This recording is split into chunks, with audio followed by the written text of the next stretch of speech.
Ayan, piniprepare ko na yung aking mga luluto. Ayan. Actually, nagkamali ako sa hindi dapat nilalagyan ng bawang, pero dahil nandiyan na siya, ilagay na lang natin. Ito, may luya siya, sibuyas, kamates. Yan po yung mga gagamitin natin, mami. Yan, ayusin ko muna po yung lulutuin ko. Kaya good morning po, magluluto ulit ako. Ang luluto ko ay sinigang na bangus. Ayan, bali boneless bangus siya. So bali ulo yung kinuha ko kasi nahati ko yan sa dalawa, kaya lang medyo prosin na prosin yung buntot niya, kaya itong dalawang ulo na lang yung gagawin ko, hiwain ko siya mamaya.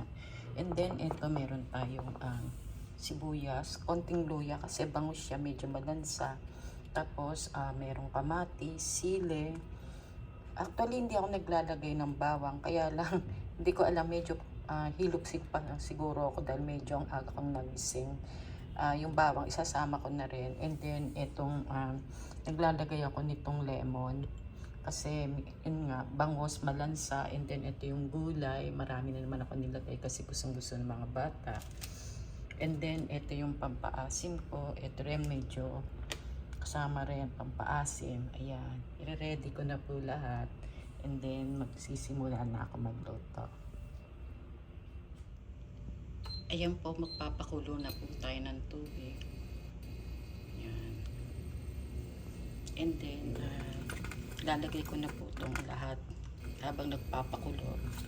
Itong konting luya, sibuyas,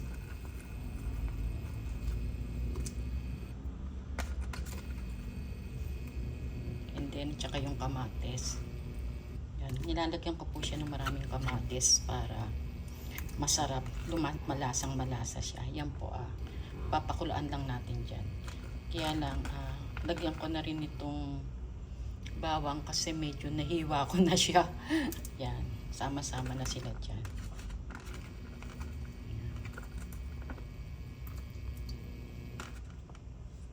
Yan, papakuluan lang po natin siya.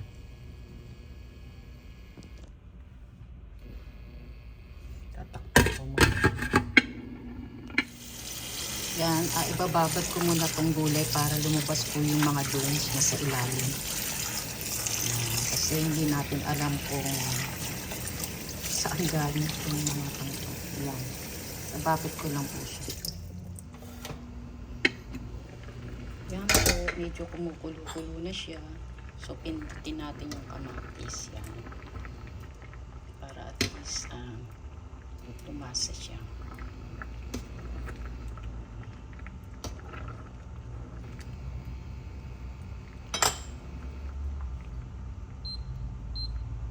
Ngayon, lagay na natin yung bangus.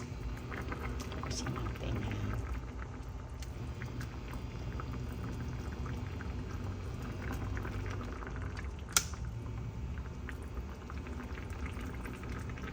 Bali boneless po siya para yung mga anak ko hindi na mahirapan.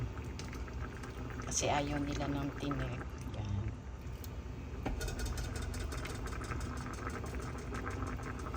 Tapos, lagyan ko na rin siya ng patis.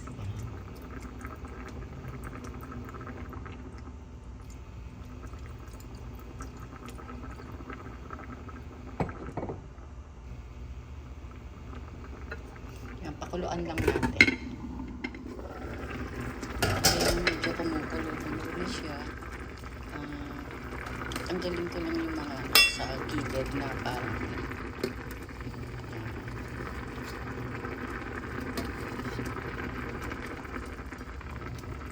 lalagay na po natin yung lemon. Yan.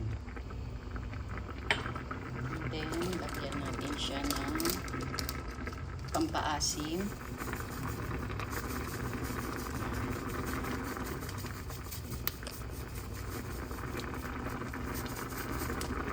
Kunti lang po.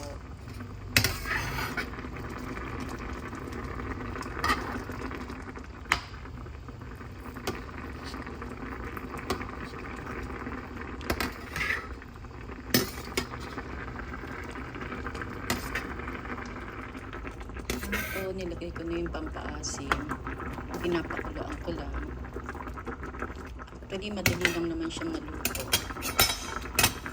So, lagay ko na yung sili.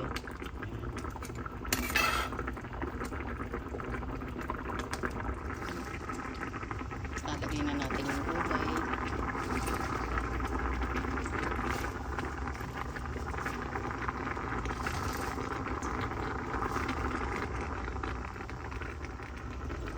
Ayan po.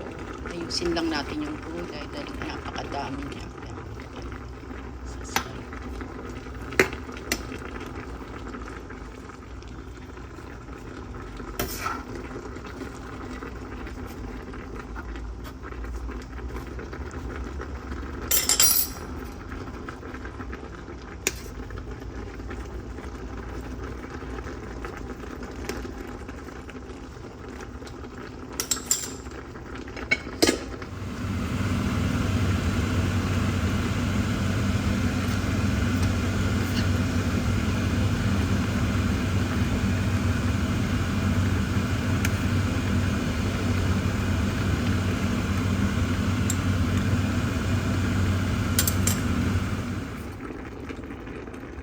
Tikman lang po natin siya.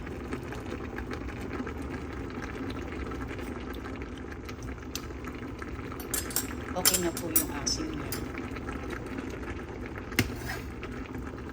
Drain lang natin siya.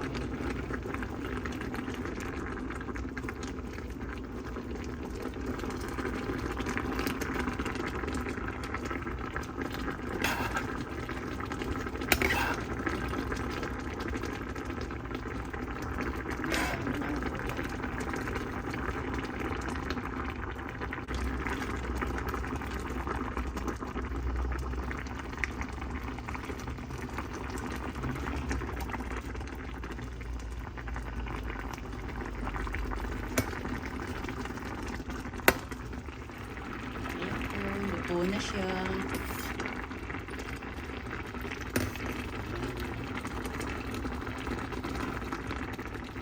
Yung ating sinigang sa bangus.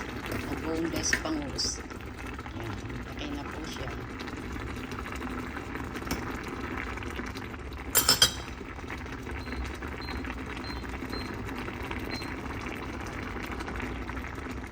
Thank you very much po.